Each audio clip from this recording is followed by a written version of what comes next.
Hey everybody, this is Matt from Matt's Fantasy Book Reviews, and I'm going to be going over today my July recap. So I had a really good reading month, although I didn't read a lot of books. The problem was some of the books I read were really long. So I read 8 books in total for 4,500 pages. It's seeming like 4,500 pages is my norm right now. I'm up to 79 books this year, a little over 37,500 pages, and a little over 11,700,000 words. The most pages I read this month was 207, and the least was 87. And my average was a little bit down from last month at 3.75 rating out of 5. Like last month, every single book that I said I would read, I read. But my prediction dates, which normally I am spot on, were all over the place. And part of the reason was I went to Disneyland for part of this, so I was on vacation. I didn't have access to one of the books I was going to read, so I had to read things out of order, and it just threw everything off.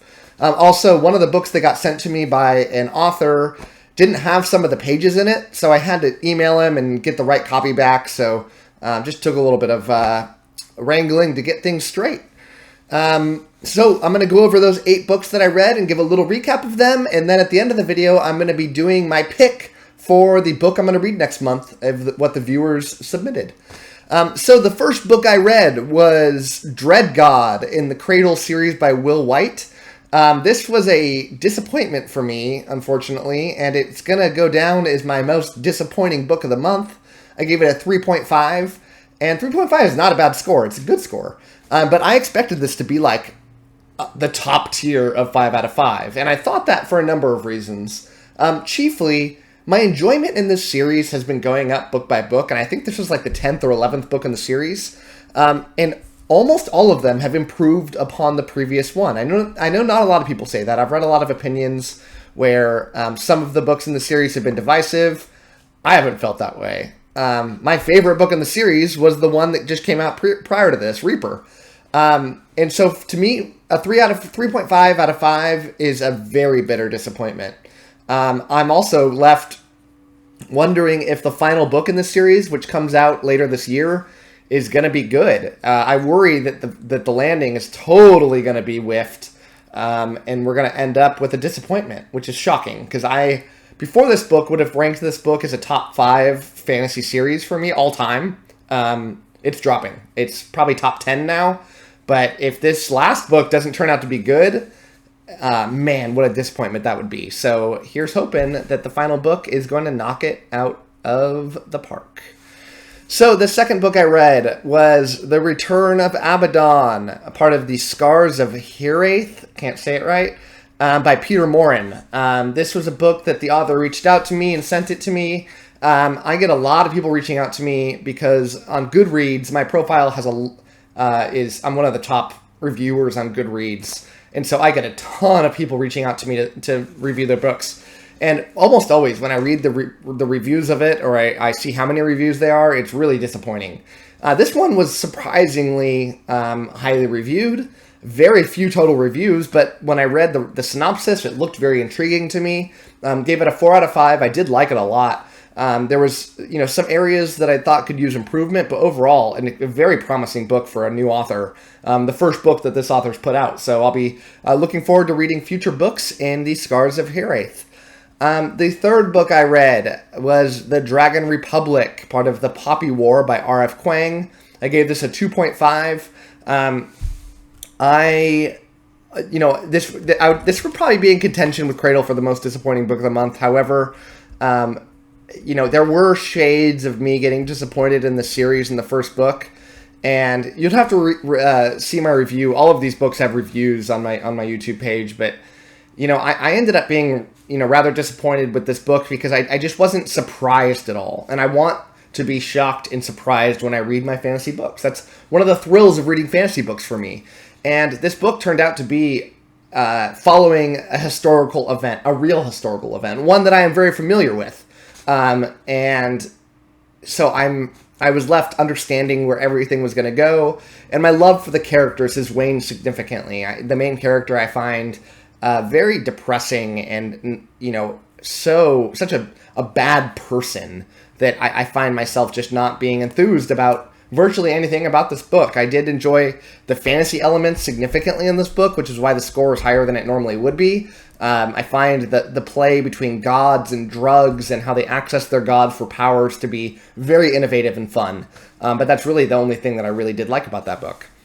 I am going to finish out the series, though. I'll read that in the next month or so. I'm not sure if I'll be able to fit it in August, but definitely September at the latest.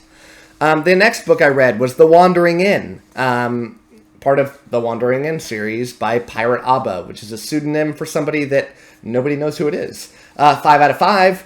This was the most enjoyable book for me. Definitely the most surprisingly good book, and overall the best book that I read. I loved everything about it. It was super enjoyable. I thought I would dislike it also. I really thought that this was, going into it, I was like, oh, this is going to be a 3 out of 5. But as I kept reading, it kept getting better and better. It's such a fun book. It's very large. The series is overwhelming. It's the longest fantasy series of all time by a long shot. The author, it's a web series that has been turned into books, and the author is pumping out many tens of thousands of words a week.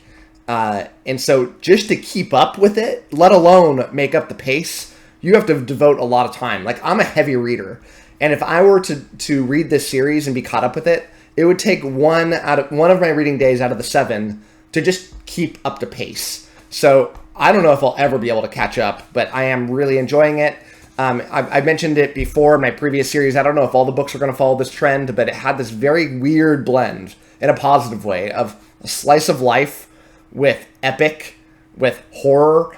Those 3 things should not go together. Maybe like 2 of them might go together, but it's odd to have a slice of life fantasy book also be an epic fantasy. So it kind of blends a lot of different genres in a very fantastic way, and I can't wait to keep reading, in part because I've heard that that the author gets better and better throughout time. So I can't wait to see what this author has in store for me. The next book I read was Fugitive Telemetry, part of the Murderbot Diaries by Martha Wells. This was a 1 out of 5, did not finish. I made it about 2/3 of the way through and just couldn't do it anymore. I don't know if it's fair to say that this is the worst book in the series. For me, though, I've just been burnt out. I have been disliking these novellas more and more, in part because they just don't bring anything innovative. If I was to look at them individually and really analyze, it might not be the worst, but I'm just sick of it. The same thing happens in all the books. I feel like the journey's not taking us anywhere. The main character is not developing in a positive way. They're becoming more like cynical and like way too cool for school. And I miss that lovable character from the first book and the second book. I've found out that I kind of have a minority opinion, and that I thought the novel version of this, which was the previous book I read, don't remember the name of it, but I loved it. I thought it was very good. And the novellas are hurting. And I've heard from so many people since I put out that review that they love the novellas and didn't like the novel. But that's part of the joy of reading books, is that everyone's got a different opinion. The next book I read was Thud, part of the Discworld series by Terry Pratchett. Liked this one a lot, gave it a 4 out of 5. Definitely in the upper half of the Discworld books. I love the City Watch version of books, and this was the, I think, second to last City Watch book. So I'm sad that my journey in Discworld is coming to an end soon. I'm sad that my journey in the City Watch series is coming to an end. And Terry Pratchett passed away, so there's nothing to look forward to in this world after I catch up. So I've definitely been going slower on the Discworld books, almost intentionally, as I'm sad to finish it. But in the next 3 or 4 months, I'll finally be done. And then my journey will be concluded. And I'll probably do like a recap video of all of Discworld, and maybe do a rankings of all of them, or maybe like a tier ranking. And I should do that pretty quickly after I finish, so they're kind of somewhat fresh in my memory. Because I have a tendency to forget things sometimes. The next book I read was the viewer pick. The first ever viewer pick I did was Empire of the Vampire, part of the Empire of the Vampire series by J. Kristoff, 5 out of 5. Loved this book, and I did not think I would. I was worried. I'm not a vampire stories guy. I actually dislike vampire stories, but this vampire story rocked, and it's made me rethink my stance on vampires. Apparently, you can write them awesome. Jay Kristoff is just such a good writer. I can't wait to read more of his stuff. Now that I've found out about him, I'm going to go back and read some of his other older stuff, and I am a day one buyer of the next Empire of the Vampire book because it left a little bit on a cliffhanger, which I hate. I don't knock off any scores for that. It just kind of grinds me.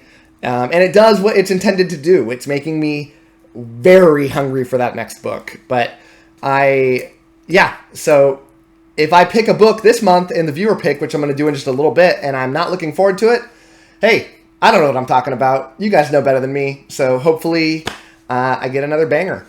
And the last book that I read was Fool's Quest, part of the Realm of the Elderlings, the second to last in the Realm of the Elderlings. I think this was the 15th book by Robin Hobb, and it was a 5 out of 5. I love Fool's Quest. I wouldn't say it's my favorite Realm of the Elderlings books, but Realm of the Elderlings is a top 5 fantasy series for me, and I love so many of the books. A large majority of these books I've ranked a 5 out of 5.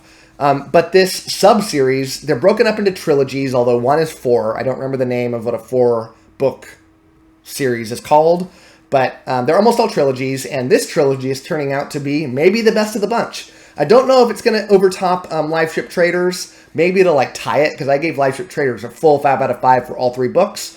But I've heard from so many people that the last book rocks, and that's what I want to see in a fantasy series. I want to see this whole series wrap up in an awesome way. I can't wait to read that last book, and I am definitely going to be reading that in the month of August. So that brings me to the end of my recap. I do want to quickly go over some channel stats for you real quick. I had 6,000 viewers for 525 hours and 134 subscribers. These are all noticeable increases this month, in part because of one of the videos I put out got a ton of attention. The number one video I did this month was the best fantasy book each year since 1990.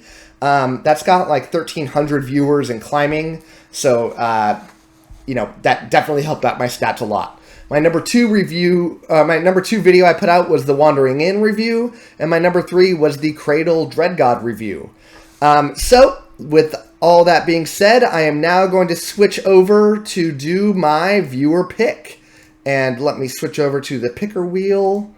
Got them all loaded up here, and let us spin that wheel. Appreciate everybody for nominating a book, and let's see what we've got. All right, we've got 3 Parts Dead by Max Gladstone, a book that I know absolutely nothing about, and that's cool. I am excited now about these books that I don't know anything about, because last time it rocked. So that's my video for the month. Appreciate you sticking around for it if you made it this long. And my next video I'm going to put out in a day or 2 is going to be my TBR for next month. And spoiler alert, but there's not a lot of books, because some of the books I'm reading are enormous. So I appreciate you sticking around for it, and thanks for watching.